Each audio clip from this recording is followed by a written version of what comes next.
ചില ദിവസങ്ങളിൽ രാവിലെ തന്നെ നമുക്ക് തീരെ എനർജി ഇല്ലാത്ത പോലെ നമുക്കൊരു മൂഡും ഫോക്കസും ഒന്നും കിട്ടാത്ത ചില ദിവസങ്ങൾ ഉണ്ടാവും അല്ലേ?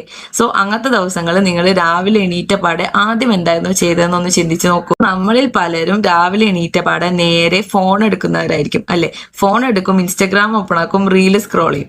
അതല്ലെങ്കിൽ ഓൾഡ് ഏതെങ്കിലും വാട്സാപ്പ് മെസ്സേജസിന് റിപ്ലൈ കൊടുക്കാനോ ഏതെങ്കിലും സ്റ്റാറ്റസ് കാണാനോ ഇങ്ങനെയൊക്കെ നമ്മളൊരു 10-15 മിനിറ്റോളം ഇതിൽ ചെലവഴിക്കുന്നവരായിരിക്കും പലരും.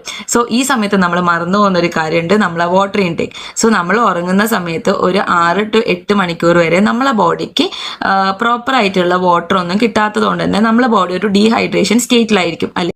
നാഷണൽ ഇൻസ്റ്റിറ്റ്യൂട്ട് ഓഫ് ഹെൽത്ത് അല്ലെങ്കിൽ NIH നടത്തിയ ഒരു സ്റ്റഡി പ്രകാരം മൈൽഡ് ഡീഹൈഡ്രേഷൻ പോലും നമ്മളെ എനർജി, മൂഡ്, ഫോക്കസ്, മെമ്മറി ഇതിനൊക്കെ എഫക്ട് ചെയ്യുന്നുണ്ട്. ഡീഹൈഡ്രേഷൻ ആണ് ഇതിന് കാരണം. അതുകൊണ്ട് ഇനി രാവിലെ എണീറ്റപാടെ ആദ്യം ഒരു ഗ്ലാസ് ഓഫ് വാട്ടർ എടുക്കാൻ വേണ്ടിയിട്ട് ശ്രമിച്ചു നോക്കൂ. നിങ്ങളുടെ മൂഡ്, എനർജി, മെമ്മറി ഇതെല്ലാം ബൂസ്റ്റ് ചെയ്യുന്നതും നിങ്ങളെ മെറ്റബോളിസം ബൂസ്റ്റ് ചെയ്യുന്നതും നമുക്ക് കാണാൻ വേണ്ടി പറ്റും.